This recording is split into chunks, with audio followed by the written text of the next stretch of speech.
શિશુપાલ તો બહુ આનંદમાં આવી ગયો ભાઈ. અને પછી તો એને પીઠી હાઈ કરીને છોડાઈ હતી. કોણ જાણે કયા સેકન્ડમાં પીઠી છોડાઈ જાય ખબર નથી, પણ પછી તો અડધને મેઠું ગહવું પડ્યું હતું પીઠીને બદલે. એ વાત જુદી તો ભગવાનની ઈચ્છા, પણ એને પીઠી છોડાઈ.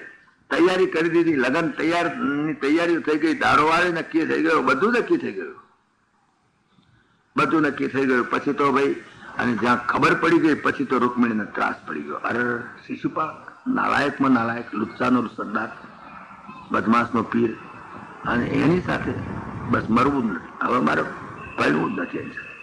પણ એનું દિલ હતું ભગવાન શ્રી કૃષ્ણ સાથે. તમે જુઓ અહીંયા આગળ વાતની અંદર કેવું બને છે.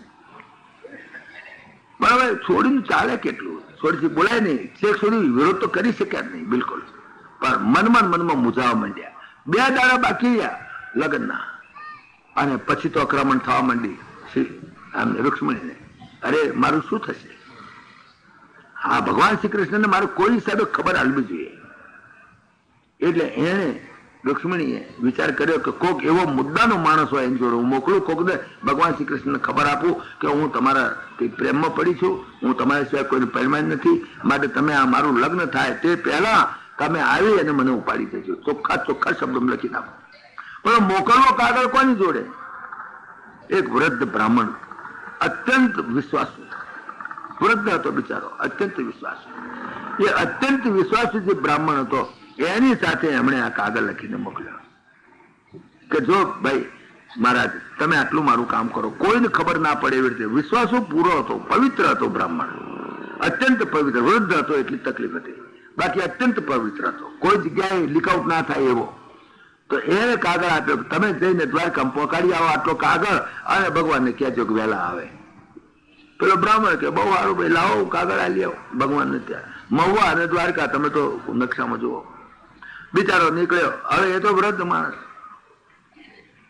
હેડો તો ખરો, પણ એકાદ કઈક હોંચ પડવા આવીને પછી એમાંથી થાકી ગયો. એકાદ ગામ વટાયું હશે, કઈક બીજા ગામ આગળ, ત્યાં આગળ કોઈક બગીચો હશે, ત્યાં આગળ થાકી ગયો, હોઈ ગયો. ભગવાનને ચિંતા થઈ કે આ મૂર્ખ્યો તો ઊંઘી ગયો, હવે ક્યારે હોરક આવવાનો અહીંયા ઘરે? તો હેડતો આવશે ત્યારે મેળ પડશે. ભગવાનને તો ઈચ્છા હતી જ, કારણ ભગવાન તો આ બધું જાણે જ છે. એટલા માટે મેં તમને ચોખવટ કરી, પરમાત્મા બધું જાણે છે. આ જરા વાર્તા છે એટલે જરા ઝપાટે લઉં છું, કારણ શું કે પછી પાછું એનું વેદાંત આપણો એકાદ સ્કંદ મુદ્દાનો છે જે કરો એટલા માટે. એટલે દશમ સ્કંદની જે વાર્તા પોર્શન છે ને એની અંદર અધ્યાત્મ હોય છે, લેતો જઉં છું થોડું જ્યાં આવે છે ત્યાં. બાકી તો વાર્તા છે, હવે એની અંદર તો શ્લોકો છે અને વાર્તા છે, પણ બહુ સમજવા જેવી છે જ્યાં એનું અધ્યાત્મ આવે ત્યાં. તો પેલા બ્રાહ્મણ ભગવાનને તો વિચાર થયો કે આ મૂર્ખો તો પડે રહ્યો છે, હવે તો ક્યારે આવે? તો 3 દાડે આવે, આ તો બધું ગડબડ થઈ જાય. બસ ભગવાને પોતાની યોગમાં આવ્યા, તો તમે જાણો છો. 2 દાડે હવાર થયું તો બ્રાહ્મણ જાગ્યો તો જોયું, ઓહો હું તો કંઈક બગીચા મૂતો છું. એટલે આ તો બગીચો આવ્યો, કે કોનો બગીચો છે, શું છે, કયું ગામ? પેલા બગીચા બધા ફરતા હતા, કહ્યું કે બ્રાહ્મણ તમે ક્યાં ઉઠા છો? કે કેમ આ કયું ગામ છે? કે દ્વારકા છે. શું વાત કરો છો, દ્વારકામાં આવી ગયો? એટલે બ્રાહ્મણને આનંદ પડી ગયો, બહુ સારું થયું, લે હું તો દ્વારકા આવી ગયો. કે ક્યાં જવું તમારે? કે મારે કૃષ્ણના મહેલ ઉપર જવું છે. અરે હામો દેખાય કૃષ્ણનો મહેલ છે, આ બગીચો એમના બંગલાનો જ ભાગ છે, હામે જ કૃષ્ણનો મહેલ છે ભલાદમી. તો કે પણ મારે એમને મળવું છે, તો કઈ શું કરવું અને ખબર આપવી? કે કશું નહીં, ત્યાં તો એક બોર્ડ મારેલું છે કે કોઈ પણ બ્રાહ્મણ ફ્રીલી એલાઉડ, એ કોઈ ચિંતા જ નહીં, ગમે તે બ્રાહ્મણ આવે સીધો હેડો જાય, કોઈ વાંધા જેવું નથી. માટે મહારાજ તમે ઉઠીને હેડવા જ મળો, ભગવાન અત્યારે ચા નાસ્તો જ કરતા હોય છે, જાઓ ભેગા તમારું નસીબ. પેલો બ્રાહ્મણ રાજી થઈ ગયો, બહુ સારું થયું, હેડો ને આપણે તો આવી ગયા છીએ ને, વાંધો નહીં, ઝપાટા બધા આવી ગયું એટલું સારું થયું. ગયા બ્રાહ્મણ તો સીધો અંદર, ભગવાન બેઠેલા સોફા સેટમાં, ને ત્યાં આગળ કટલેટ્સ કે સમોસા જે કઈ ખાતા. હું તે દાડ નહોતો એટલે મને ખબર નથી, આ તો હું કલ્પના કરું છું કે આવું કંઈક ખાતા હશે. એવું તો શેનું ખાય? એ તો ફ્રૂટ્સ ખાતા હશે, જે ખાતા હોય આપણે અહીંયા શું આપણને. પણ ગયો પેલો બ્રાહ્મણ અંદર, તો આવો મહારાજ આવો, ક્યાંથી આવો છો? તો હું તો કુંદનપુર થી આવું છું મહારાજ. કેમ આવું થયું? અરે મહારાજ આ ચિઠ્ઠી લઈને આવ્યો છું, રૂક્ષ્મણીએ ચિઠ્ઠી મોકલાય છે, એમની દીકરી છે, એમને ચિઠ્ઠી મોકલાય છે કે કાગળ લખ્યો છે અને જવાબ માંગ્યો છે. ભગવાને કાગળ વાંચ્યો, રૂક્ષ્મણીએ 7 શ્લોક લખ્યા છે એની અંદર, બહુ સુંદર છે. એ જરા સમજવા જેવા છે. રૂક્ષ્મણીએ માત્ર 7 શ્લોક લખ્યા છે. રૂક્ષ્મણી માનું નામ નથી આપ્યું, શુદ્ધમતી એનું નામ હતું. તો રૂક્ષ્મણીએ 7 શ્લોક લખ્યા છે. એમાં પહેલા શ્લોકમાં એને લખ્યું, બહુ સુંદર લખ્યું કે મહારાજ તમને કદાચ એમ લાગશે કે અજાણી છોકરીએ મને કેમ કાગળ લખ્યો, કેવી નફટ હોવી જોઈએ. કારણ કે અજાણી છોકરીઓ કોઈ પરિચય ના કાગળ લખે તો નફટ કહેવાય. પણ મહારાજ હું નફટ થઈ છું. ગતત્રપા શબ્દ વાપરે છે, બહુ સુંદર. આખા 700 શ્લોક, 7 શ્લોક બહુ સાંભળવા છે, વાંચવા જેવા છે અને આનંદ આવે એવા છે. 7 શ્લોકમાં આખી સપ્તપદી આવી જાય છે. આપણે જે સપ્તપદી બોલીએ છીએ ને, આ 7 શ્લોકની અંદર આખી સપ્તપદી આવી જાય છે. ભગવાને વિનંતી કરી, મહારાજ તમને એમ લાગતું હોય છે કે આ એક અજાણી છોકરી કાગળ લખે છે. ખરેખર તો અજાણી છોકરી જાણીતા માણસના સિવાય કાગળ ન લખે. તમને કદાચ એમ લાગતું છે કે આ બહુ નફટ છોકરી લાગે છે. પણ મહારાજ નફટ પણ તમારા આગળ હું છું, જેમ છું એમ છું. પણ મારું અંતર અત્યારે બળી રહ્યું છે, માટે કરીને હું તમને કાગળ લખું છું કે શિશુપાલ સાથે મારું લગ્ન થવાનું નક્કી થયું છે.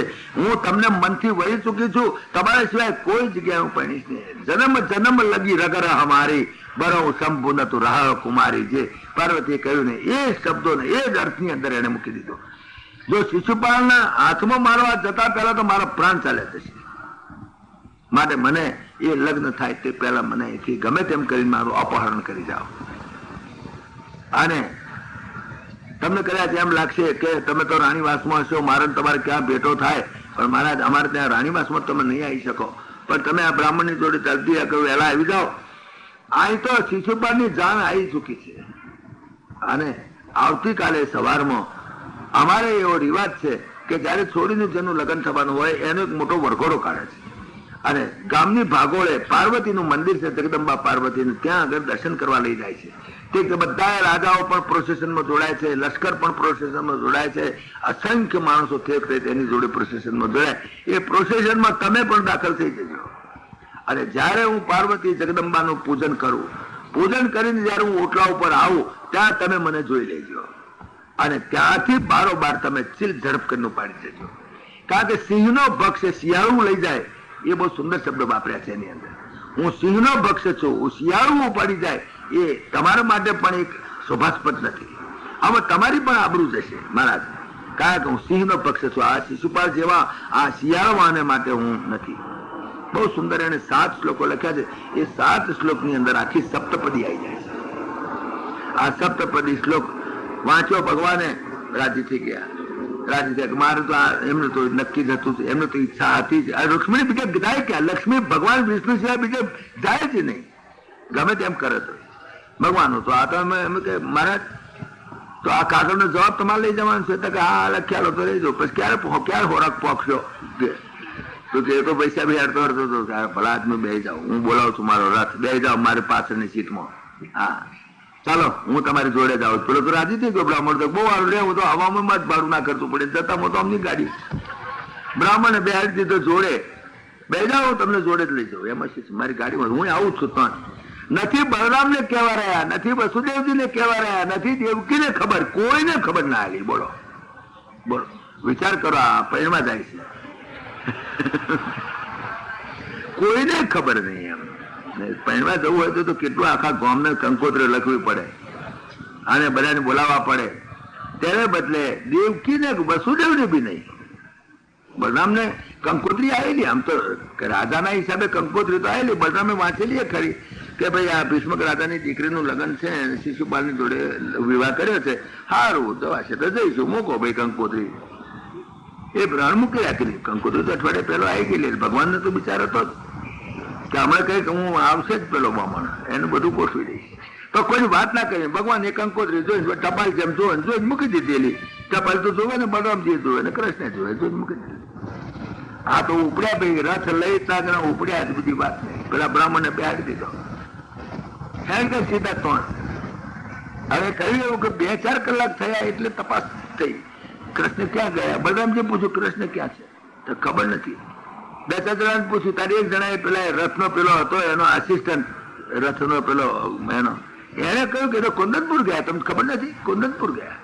બલરામજી સમજી ગયા કે ખલાસ. એ ગયો તો જ પૈણવા ગયો. પણ ત્યાં આગળ તો શિશુપાલ છે, ભયંકર છે. અને આ ચોક્કસ મારમ થવાની. અને આમાં આ તો લડવા જ થશે. એટલે બલરામજીએ 4 કે 5 કલાક પછી લશ્કર તૈયાર કરીને એ બી પાછળ નીકળી ગયા. બલરામજી પાછા આમ તો પોતાનો ભય ગયો તો મારું બધું આપણે તો કંકોત્રી છે જવાનું તો છે જ, ચાલો ને એ ગયો એ જઈશ, આપણે વ્યવસ્થિત રીતે બેસવાનું છે, પણ જો કંઈક તોફાન થાય તો મારો ભય એકલો રહી જાય ને, એટલે મારે લશ્કર લઈને જવું જોઈએ. બલરામજી ગયા, પેલા તો પહોંચી ગયા ભગવાન શ્રી કૃષ્ણ. ત્યાં પાછું દરેકને ઉતારા આપેલા, જેને જેને કંકોત્રી આપે દરેકને ઉતારા તો મળે. ત્યાં તો ભીષ્મક રાજાએ ભગવાન શ્રી કૃષ્ણ જોયા, રાજી થયા, સારું થયું મહારાજ અમારી દીકરાના લગ્નમાં તમે પધાર્યા, બહુ સારું થયું, અમારી કંકોત્રી મળી છે. કે હા મળી હતી કંકોત્રી, અમે આયા ને, કંકોત્રી મળી હતી, તારે તો આયા છીએ, કંકોત્રી માં લખ્યું છે. તો કે તમારા માટે ઉતારો તૈયાર છે. કે હા ઉતારો બહુ સારો છે, અમે જ ઉતરીશું. ઉતર્યા, ગામની ભાગોળે બધા બંગલા બધેલા, એમાં અમનો ઉતારો આવ્યો. પેલા બ્રાહ્મણે ઉતારી દીધો, જાતીને કહેજે હવે હું આવી ગયો છું. જાય બ્રાહ્મણ દોડતો. હવે રૂક્ષ્મણી ત્યાં જીવ કાકા શિશુપાળ આવી ગયો છે. જરાસંઘ એની જોડે, જરાસંઘ પાછો એનો શું કહેવાય, એને વરરાજાની જોડે હેણે એને શું કહેવાય, અણબર થઈ ગયેલો પાછો. જરાસંઘે ખરો પાછો અણબર થઈ ગયો. અને બધા રાજાઓ, આખી દુનિયાના રાજાઓ આવેલા. શિશુપાળ જેવો રાજા પૈણતો હોય અને ભીષ્મક રાજાની દીકરી સાથે પૈણતો હોય અને આવડું મોટો સમારંભ હોય તો આખી દુનિયાના રાજાઓને એને તો આમંત્રણ આપેલા. અને કેટલોય રાજાઓને જોનમાં લઈ આવેલો. અરે ત્યાં તો કુંદનપૂર્ણ માય નહીં માણા, એટલું જો નહીં ગયા. હવે એમ તો હિસાબ નતો ખાવાનો કેવું થયું કે અત્યારે માં લખાવ્યું કે 7 જણા 100 જણાને લઈને આવજો, એવું તો કઈ છે નહીં. ખૂબ માણસ. ભગવાન પણ ત્યાં ગયા. પેલો બ્રાહ્મણ રૂકમિણી તો હા હાજર થઈ ગયેલો. હવે જો આજે ના આવ્યો હોજોડો, હોજ તો પડવાય છે, હજુ આવ્યો નથી આ બ્રાહ્મણ. સવારમાં તો બસ ખલાસ થઈ ગયા. સવારમાં તો બરગોડો નીકળે ને તે આ બધી ખલાસ, મારી જિંદગી ખતમ. અને પેલા બ્રાહ્મણ દેવને છેટેથી આવતા જોયો. છેટેથી આવતા જોયો રૂક્ષ્મણીના હા થઈ ગયા, હા આવ્યો. પણ હવે સિંહ કે શિયાળ એટલે જીવ અધ્ધર થઈ ગયેલો. પણ બ્રાહ્મણનો પગ જોરથી ઉપડતો હતો એટલે સમજી ગયા ચોક્કસ બ્રાહ્મણ કંઈક નક્કી કરીને આવ્યો. જરા પગ જોરથી, ઘણી વખત એટલી ઉતાવળ થઈ જાય. છેટેથી પૂછે સિંહ કે શિયાળ, કે શિયાળ તો થયું, કે સિંહ તો બાકીની વાત પછી, પણ એક વાર સિંહ કહ્યું એટલે શાંતિ. એટલી ઉતાવળ થઈ ગયેલી. બ્રાહ્મણનો પગ જોરથી ઉપડતો હતો. લક્ષ્મણીના હાથ ના ગમે તેમ પણ લાયો, સમાચાર સાચા હારા હશે. આવીને પેલા બ્રાહ્મણે કહ્યું કે કાગળ આપ્યો. અરે કાગળ આપ્યો શું, લેતો જ આવ્યો, જોડે જ, મારી જોડે જ, એમના રથમાં તું તો બેસીને આવ્યો. શું વાત કરે છે? કે હા એ ભાગોળે જ ઉતર્યા છે, એમના ઉતારામાં ઉતર્યા છે. હું તો પછી હેઠતો આવ્યો, મને ઉતારી દીધો. એલો અરે રૂક્ષ્મણી જે તે વખતનો જે આનંદ થયો છે એનું વ્યાસનારાયણે વર્ણન કર્યું છે, બહુ ગજબનું. એ આનંદ પરમાત્માની પ્રાપ્તિનો આનંદ અહીંયા કરે, એનું બ્રહ્મની પ્રાપ્તિનો આનંદ જેને કહેવાય, અમોઘ આનંદ. એટલો આનંદ રૂક્મિણીને એમ થયું કે આ બ્રાહ્મણે શું આપી દઉં. રૂક્મિણી એટલે લક્ષ્મી, સાક્ષાત લક્ષ્મી, અનંત કોટી બ્રહ્માંડની લક્ષ્મી, જેની માલિક. અનંત કોટી બ્રહ્માંડમાં જેટલી લક્ષ્મી છે, the total of the whole universe, જેટલી લક્ષ્મી બધી જેની, એની પણ માલિક એવી લક્ષ્મી. એ પણ એમ દિનતા આવી ગયા એનામાં, બ્રાહ્મણે શું આવ્યું તો મારું આ દેવું ફીટે. છેવટે વ્યાસનારાયણે બહુ નોંધ સરસ કરી છે કે છેવટે લક્ષ્મીને કંઈ પણ આપવાનું એને સૂચ્યું નહીં કે હું શું આપું આ બ્રાહ્મણને. છેવટે લક્ષ્મી પોતે એના ચરણમાં પડી ગઈ. અને તે વખતે વ્યાસનારાયણ નોટ કરી કે જેના ચરણમાં લક્ષ્મી પડે એને પછી શું લેવાનું બાકી રહ્યું. એને એથી વધારે શું, અનંત કોટી બ્રહ્માંડની લક્ષ્મી એ જેના ચરણમાં પડી ગઈ, એ બ્રાહ્મણ એને શું કહેવું, એને શું ના મળ્યું એમ કહો. બ્રાહ્મણે મેળવ્યું તો દુનિયામાં કોઈ મેળવ્યું નહીં. આ બ્રાહ્મણે તો આખી લક્ષ્મી જ લઈ લીધી. હા, તો બ્રાહ્મણ પછી રૂક્ષ્મણી રાજી થયા, બહુ સારું થયું. ચાલે છે તો બલરામજી આવી ગયા લશ્કર લઈને. બલરામજી કે ભલાદમી કહેવો તો કહેવા જ રહેવું તો અમને મેળવે આવ્યો તો પાછળથી કઈ તોફાન થાય તો શું થાય, તું આવી રીતે નાસી આવું ચાલતું એ ભણવું તો મને તો કહેવું તું.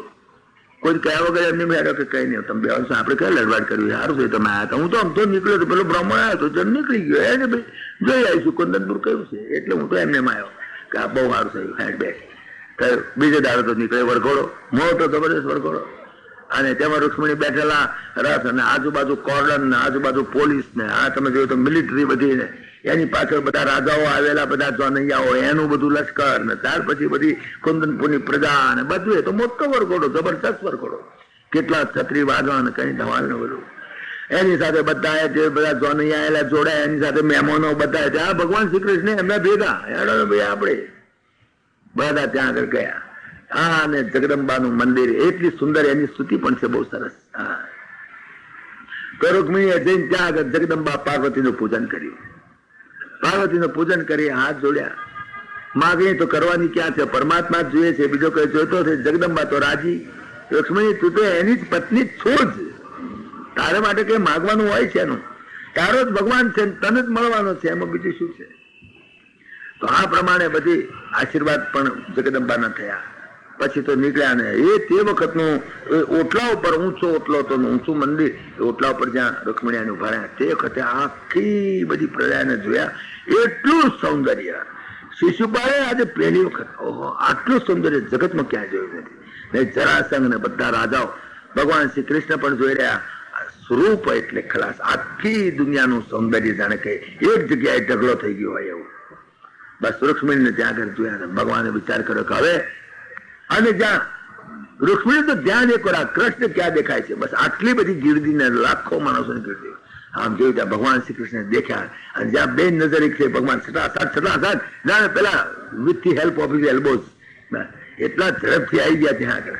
આને પદાર્થ દેતા ને જ્યાં બે પગથિયા ઉતરતા હાથમાં પકડી સીધા રથમાં બેસાડીને રથ ગમગમાઈને ના હાડ્યો. બીજી વાત ના હાડ્યો ને પેલો શિશુપાળ ને બધા તો એકદમ જોઈ જ રહ્યા. થયું શું અચિંતો, આ તો એકદમ ચીલ ઝડપ જેને કહેવાય બેંકમાં થાય છે, ચીલ ઝડપ. પછી તો બધા પડ્યા પાછળ, એની પાછળ. જરા સાંભળવા જેવું જુઓ, એની પાછળ પડ્યા. પેલો રથ આગળ, આ પાછળ, લશ્કર આખું. બલરામજી કહે આ એની પાસે શું પડવા દો, એટલું યુદ્ધ કરવા દે ને. બલરામજી બધાને જોડિયા ટોચ માર્યા. ત્યાં યુદ્ધ થયું કુંદનપુરમાં. પેલા તો હેડ્યા, એની પાછળ કોણ પડે? કઈથી બલરામજી પકડી રાખ્યા, બધાને માર્યા, ખૂબ માર્યા, એટલા બધા માર્યા. અને પેલા બચારા શિશુપાળનો તો હાડકા ભાગી નાખ્યા એને.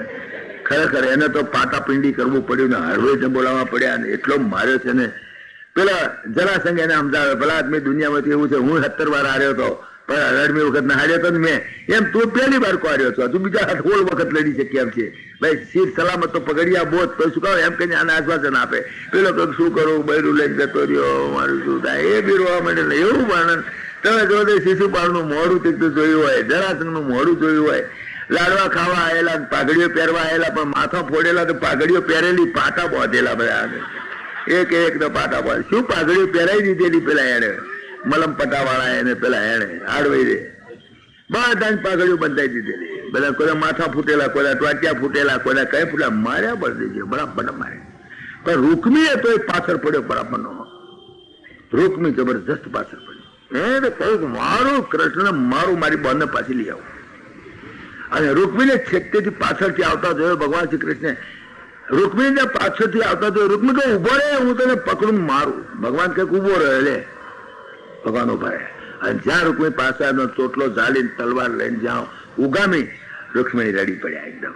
મહારાજ મારો ભાઈ છે, ગમે તેમ તો મારો ભાઈ છે, એને મારશો નહીં. બસ ખરેખર ખૂબ રોઈ પડ્યા કે તમે એને ના મારશો, ને આરામ ખો ને મારું છોડું ને બીજી વાર. ત્યાં લગીમાં બલરામજી પાછળ આવ્યા. પાછળ બલરામજી આવ્યા. આ બધી ઝઘડા ચાલતો હતો ત્યાં આગળ બલરામજી આવ્યા ને એકદમ ભગવાન શ્રી કૃષ્ણને ઠપકો આલવા માંડ્યા. ભલા આદમી 71 પેઢીના સંબંધ બંધાયા. ગમે તેમ તો તારો આ હાળો કહેવાય, સમજી ગયો? આવી રીતે કઈ મળાતું હોય છે?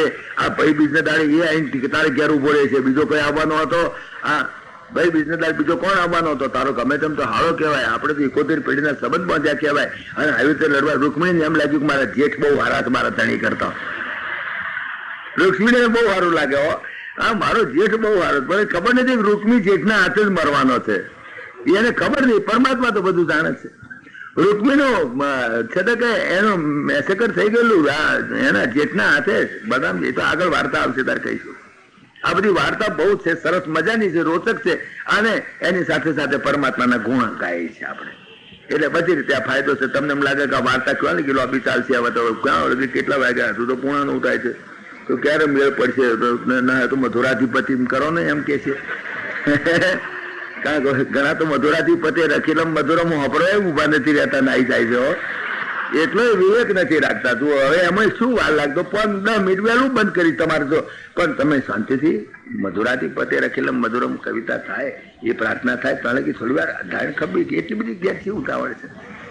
ઉતાવળ હોય તો જુદી વાત છે. કોક જાય એમાં, કોક માણસોને તકલીફ હોય જાય જુદી વાત. બધા હળો બધા ઉભા થઈ જાય તો સારું ના દેખાય. થોડી ધીરજ રાખવી. ભગવાનની વાત છે ને, ભગવાનના ગુણ ગાવાના છે. મધુરાધિપતે રખેલમ મધુરમ, એ તો પરમાત્માનું સ્વરૂપનું વર્ણન છે. એટલે જો કોઈ ખાસ તકલીફ જેવું ના હોય તો બેસી રહેજો, તકલીફ જ દેજો. અમારે કઈ તમારું કામ નથી કશું, પણ તમે ઉતાવળ કરીને જાઓ ને એમાં દેખાવ ખરાબ લાગે. દેખાવ ને સારું લાગતો, એટલા પૂરતું. મારે બીજું કોઈ કારણ નથી. તમે બધા જતા રહો તો હું હેરવા મળું એવો છું કે હું કઈ બેહી રહ્યો એવો તો જ છે. પણ એમ કે જરા આ મધુરાધિપતે રખેલું મધુરમ ચાલે ત્યારે કે વિવેકપૂર્વક બેસવું સારું. જો ઉતાવળ ના હોય તો પછી, ઉતાવળ હોય તો આપણે બી કેના હેલ્પ. ભલે જજો, કઈ વાંધો નહીં. તો અહીંયા જ્યાં વાત કરી બલદેવજીએ કહ્યું, ભલા આદમી આપણે તો 71 પેઢીના સંબંધ બાંધ્યા, ગમે તેમ તો આપણો હગો કહેવાય, તું પરણે વાત તો હાચી જ થઈ ગઈ છે, હવે તો તું ઉપાડી લાવ્યો, હવે આ છોડીને તું પરણવાનો જ છું, નક્કી તો વાત છે. પણ ભલા આદમી આવી રીતે કરવું સારું ના કહેવાય. રૂકમિણીને એવા સુંદર શબ્દો લાગે કે મારો જેઠ બહુ સારો છે. ખરેખર અમારા ઘરમાં જેઠ બિચારો બહુ સારો, એમનો સ્વભાવ ઉગ્ર, પણ હા અમારા જેઠ છે તે સારું થયું, એમને જરા કકડાયા છે. પછી ભગવાને કહ્યું પણ ના, એને કશું તો કરવું જ પડે. તો કે એને એમ કરો, એનો માથું તોડું કરી નાખો. કારણ માથું બોડું કરે એટલે એનું અપમાન થયું કહેવાય ખલાસ. તો ભગવાને કોણ જાણે શું એની પાસે અસ્ત્રો બસ્ત્રો છાતી હોય, તલવાર બધે જ છોલી નાખ્યું બચારાનું માથું. અરે અસ્ત્રો તો લેવો તો ભલા અસ્ત્રો નહીં, એમને આ બધા શબ્દો લખેલા તું કઉ છું અંદર. એ જે બલરામજી બોલેલા એ શબ્દ અંદર 4 કે 5 શ્લોકની અંદર ભગવાન શ્રી કૃષ્ણને ઠપકો આવ્યો કે આવી રીતે થતું હશે, આપણો હગો થાય ગમે તેમ તો. ભગવાને એનું માથેથી બધા વાળ ઉતારી નાખ્યા બિચારાના. પેલો બિચારો ચાલતો થઈ ગયો ત્યાંથી, હશે ચાલો મહાપરણ છૂટ્યો. ભગવાન રૂકમિણી લઈને ચાલ્યા ગયા. હવે એમનું લગ્ન, રૂકમિણીનું લગ્ન તો કે છે ક્યાં થયું? કે છે કે દ્વારકાની અંદર લગ્ન થયું. એમ કે છે ઘણા કહે છે કે મહુવા પાસે લગ્ન થયું, ઘણા કહે છે કે એમણે એમને લગ્ન કર્યું, ઘણા કહે છે કે ના તે વખતે નંદ જશોદાને પણ બોલાયા હતા, એમ લખે છે કોઈ જગ્યાએ. હો દુર્વાસાના શ્રાપથી, આ તો જૂની વાત છે, પુરાણી વાત છે. દુર્વાસાના શ્રાપથી ભગવાન શ્રી કૃષ્ણ અને રૂકમિણી બંને દ્વારકામાં ભેગા નથી બિરાજતા. અત્યારે પણ બંને ભેગા નથી બિરાજતા. એમની મૂર્તિ જુદી હશે, બાકી ભેગા નથી. કઈ દુર્વાસા કોઈ વખત ક્યાંક શ્રાપ આપ્યો છે ખબર નથી. પણ પદ્મ પુરાણમાં એક વાત લખી છે કે ગોપીઓ પણ તે દાડે લગ્નમાં આવી હતી. પહેલું લગ્ન ખરું ભાઈ, એટલે ગોપીઓને પણ બોલાવી હતી, નંદ બાબા પણ આયા હતા. પદ્મ પુરાણમાં વાત લખી છે, નંદ ગોપોથ ગોપાલય ગોપ વૃદ્ધ સમાગતા સ્વલંકૃતાપી ગોપાભી યશોદાપી સમાગતા. યશોદાજી પણ આવેલા એવું પદ્મ પુરાણ કહે છે. પછી ભગવાન જાણે, કારણ દરેક પુરાણની જુદી વાત હોય. આ ભાગવતમાં તો કોઈ એવો ઉલ્લેખ નથી, પણ પદ્મ પુરાણમાં છે કે જશોદાજી પણ આવેલા, નંદ બાવા પણ આવેલા. આ તો શ્લોક એટલા માટે કોટ કરીએ, કોઈ કંઈક તમે ક્યાંથી બોલો છો, ભાગવતમાં તો કઈ છે નહીં આ બાબત, એટલા માટે મેં કહ્યું. પદ્મ પુરાણની અંદર છે, ભગવાન શ્રી કૃષ્ણ રૂકમિણીના દર્શન કરી અને ગોપીઓએ ત્યાં દેહ ત્યાગ કરેલો, અને ગોપીઓએ જે દેહ ત્યાગ કર્યો એની માટી જે થઈ એ ગોપીચંદન. તમે એ તળાવ છે અત્યારે પણ છે. હું હમણાં જ ગયો હતો, હું એ ગોપીચંદન થાય છે તળાવ પણ હું જોઈ આવ્યો. અને ત્યાં આગળ અમારા વલ્લભાચાર્ય મહારાજ મહાપ્રભુજીની બેઠક પણ ત્યાં છે. વલ્લભાચાર્યજી મહારાજે ત્યાં આગળ ભાગવત કથા કરેલી, ભાગવત પારાયણ કરેલું. મહાપ્રભુજીની પણ ત્યાં બેઠક પણ છે, ત્યાં ભાગવતનો એમણે પાઠ પણ કરેલો, અને ત્યાં આગળ જ તળાવ છે. અને એની માટી છે તે ગોપીચંદન જેવી, ગોપીચંદન જ છે. એ ગોપીચંદનના ચોરલો કરીએ છીએ ને આપણે, એ ગોપીચંદન, એ ગોપીચંદન નામ સાથે પડેલું. ત્યાં આગળ ગોપીઓએ પરમાત્માનો દર્શન કરી ત્યાં દેહ ત્યાગ કરેલો એવી વાત છે. પણ પદ્મ પુરાણ આવું કહે છે, ભાગવતમાં કોઈ આવો ઉલ્લેખ નથી. આ તો જ્યાં ભાગવતની વાત હશે ત્યાં ભાગવતમાં જેટલું હશે એટલું તો બરાબર, પણ જ્યાં કંઈક બહારની વાત આવશે તો એનો રેફરન્સ આપવો પડે. ભાઈ અમે અહીંથી લાઈન બોલ્યા છીએ, અમારા ઘરનું કંઈ નથી. એટલે પદ્મ પુરાણની આ એક વાત છે. હવે રૂક્ષ્મણીનું ગમે તેમ પણ લગ્ન કર્યું, રૂક્ષ્મણી સાથે લગ્ન થયું. પછી તો રૂક્ષ્મણી તો પરમાત્મામાં આસક્ત. પેલો બચારો શિશુપાલ તો પછી શું ઘર ભેગો થઈ ગયો. કોણ જાણે કયા સેકન્ડની અંદર એને પીઠી ચોળાઈ છે. કૃષ્ણને કરવું હોય તે કરે, ભગવાને દાડવ્યા થાય. દોરી સર્વની અનાથમાં ભરાવ્યું પગલું ભરે, જેવો મન તંત્ર વગાડે તંત્રી તેવા સુર નીકળે. કૃષ્ણને કરવું હોય તે કરે. કયા સુકનમાં કોણ જાણે શિશુપાળે પીઠી ચોળી ઘેર જઈ અને ધોઈ નાખી. બધી જે ચોળી થી પીઠી બધી ધોઈ નાખી, મેઠું હળદરનો લેપ કર્યો બચારાએ, શું કરે ડગમગ થાળી શાને કરે તારો ધાર્યું નહીં થાય, તારો ધાર્યું નહીં થાય, ગમતું થાશે ગોવિંદનું, કોઈનું જાણ્યું નહીં જાય, કોઈનું જાણ્યું નહીં જાય, કરીએ શ્રી કૃષ્ણ ઉપાસના. આપણા વૈષ્ણવોએ ઘણા ઘણા આવા પદો લખેલા છે. પરમાત્મા ધારે એમ થાય. રુક્ષ્મણીનું લગ્ન થયું, કે છે કે રુક્ષ્મણીનું લગ્ન થયું માસિક પાંચમ દાડે, એવું એક આપ્યું છે. માસિક પાંચમ દાડે એમનું લગ્ન થયું, વિધિપૂર્વક લગ્ન થયું. અને હંમેશા વિધિપૂર્વક જ કરવું જોઈએ લગ્ન. તો વિધિપૂર્વક ના કરે તો નકામું. હાથો આયા વગર જલેબી કરવા જાવ તો જલેબી હારી ના થાય. એમ વિધિપૂર્વક નું લગ્ન ના કર્યું હોય તો આજે લગ્ન ને કાલ છૂટાછેડા એવું થઈ જાય. એટલા માટે લગ્ન વિધિપૂર્વક કર્યું હતું એમ લખ્યું હતું ભાગવત ની અંદર કે વિધિપૂર્વક લગ્ન કર્યું. ભલે ઉપાડી લાયા પણ કર્યું વિધિપૂર્વક લગ્ન. દ્વારકામાં રૂક્ષ્મણી આયા, વિધિપૂર્વક લગ્ન કર્યું. બહુ બધા આનંદથી આનંદ કરવા માંડ્યા. ભગવાન શ્રી કૃષ્ણ ઉપરનો રૂક્ષ્મણીનો પ્રેમ, બહુ અદભુત પ્રેમ એમનો, એનું પણ વર્ણન કર્યું છે. મનોહર સૌંદર્ય ભગવાન શ્રી કૃષ્ણ અને હરી લાવેલા એટલેનું પરાક્રમના વખાણ કર્યા. દ્વારકાની અંદર ઝેર ઝેર વાતો થાય. શું ભગવાન જુઓ તમે ઉપાડે. તે દાડે તો પરાક્રમ ગણાતું હતું. હો, તે દાડે કોઈ સ્ત્રીને ઉપાડી લાવે એટલે મહાનતા કહેવાતી હતી. ઉપાડી લાવે એટલે ખોટું નહીં. ક્ષત્રિય તો ઉપાડી જ લાવે તો જ ખરો મરદ કહેવાય. આવું એટલે તો એની ગુણ ગાથાઓ ગવાતી હતી. દ્વારકાની અંદર ભગવાનની ગુણ ગાથાઓ ગવાતી. અત્યારે તો ઉપાડી લાવીએ તો જેલ ભેગા થઈ જઈએ. પણ તે દાડે એવું નહોતું. તે દાડે તો એનો આખા દેશમાં ડંકો વાગી જાય કે આ માણસ કેટલો જોરાવર એમ કે ઉપાડી લાયા.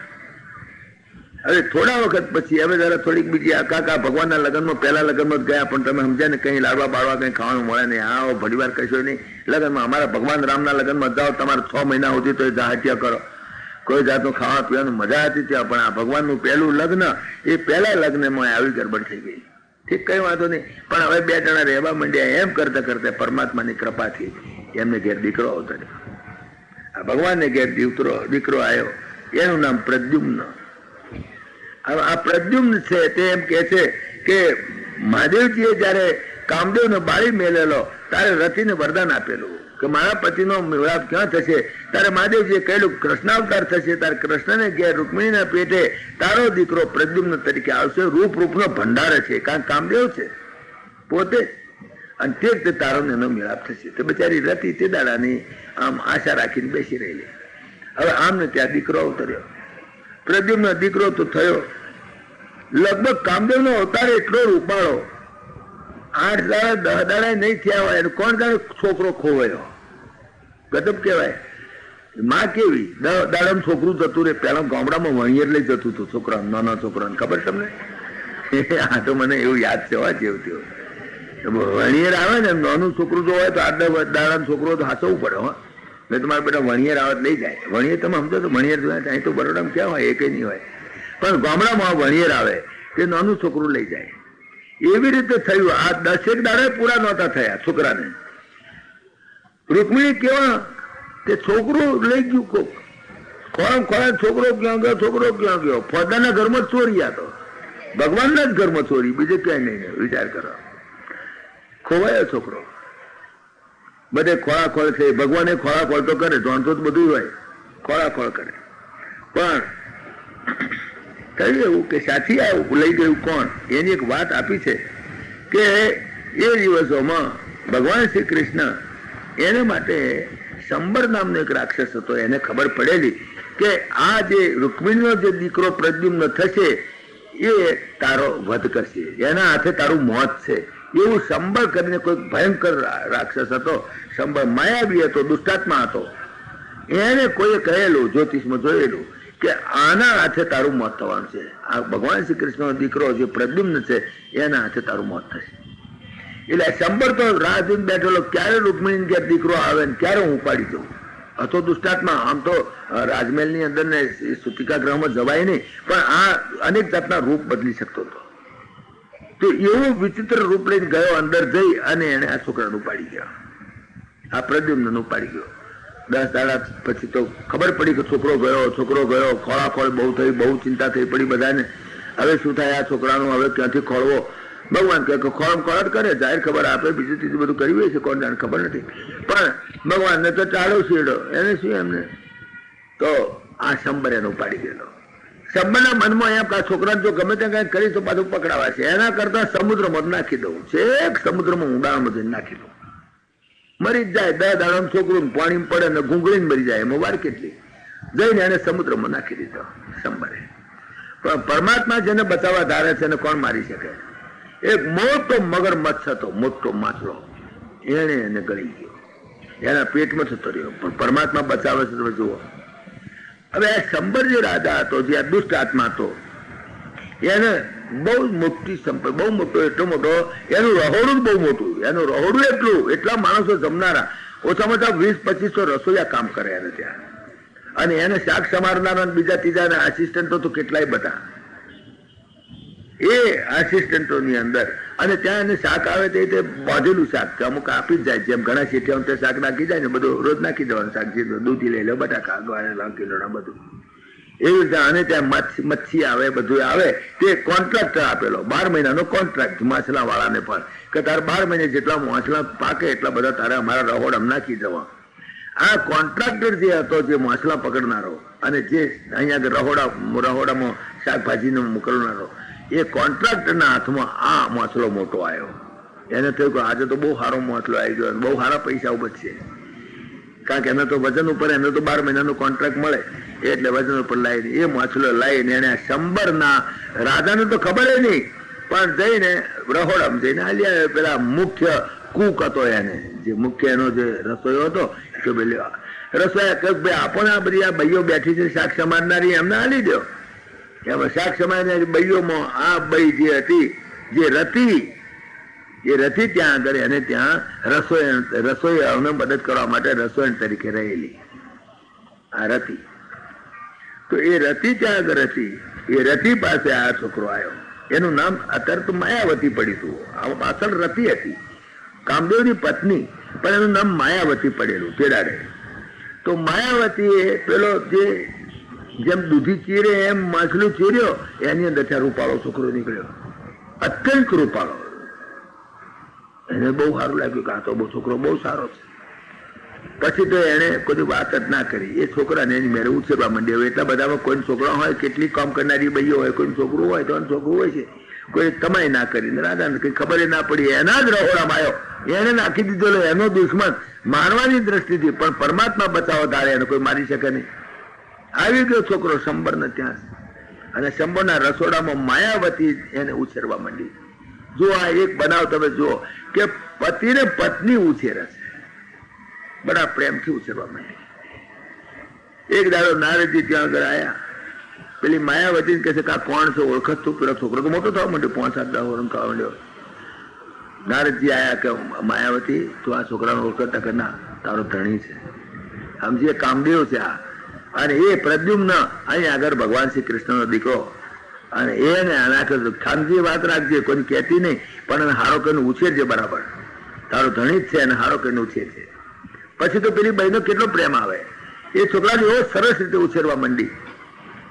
18-20 વર્ષનો થયો ત્યાં તો છોકરો જોરદાર થઈ ગયો, સારી રીતે ઉછેરેલો. પછી આ ભાઈ એની સાથે કેટલીક કામ ચેષ્ટાઓ કરવા માંડી પેલા છોકરા સાથે.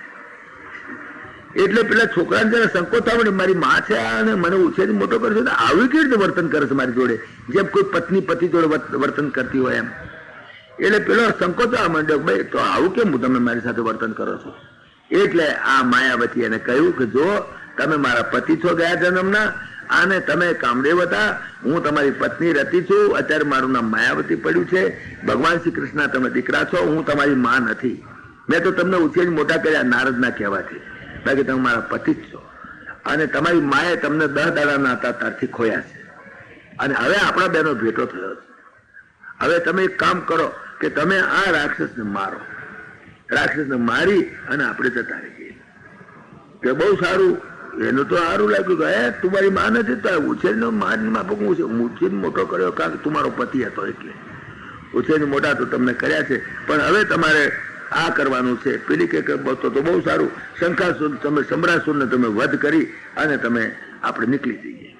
પછી તો ગયો પેલો સમ્રાસુર પાસે, એની પાસે શક્તિ હતી, સમ્રાસુરની સાથે લડ્યો, બરાબર યુદ્ધ થયું, બરાબર યુદ્ધ થયું, સમ્રાસુરને મારી નાખ્યો. સમ્રાસુરને મારી અને બંને પતિ પત્ની બંને આયા દ્વારકામાં. 20 વર્ષનો છોકરો 10 દાડાનો હતો તારનો ખોવાયેલો. અને દીકરો કેવો પાછો ભગવાન શ્રી કૃષ્ણ જેવો દેખાય, બરાબર ફોટો કોપી જોયેલો, કાર્બન કોપી. એમ ભગવાન શ્રી કૃષ્ણની કાર્બન કોપી જ જોયેલો. ખરેખર 2 જણા અંદર ગયા તો રૂક્ષ્મણી અને બીજી બધી ભાઈઓ હતી ત્યાં આગળ, બધા શરમાઈ ગયા. ભગવાન શ્રી કૃષ્ણ આવે ત્યારે બધા આગા પાછા થાય શરમાઈ જાય, રૂક્ષ્મણી પોતે પણ. પછી ખબર પડી કે આ ભગવાન શ્રી કૃષ્ણ તો નહીં, કે કોણ તમે?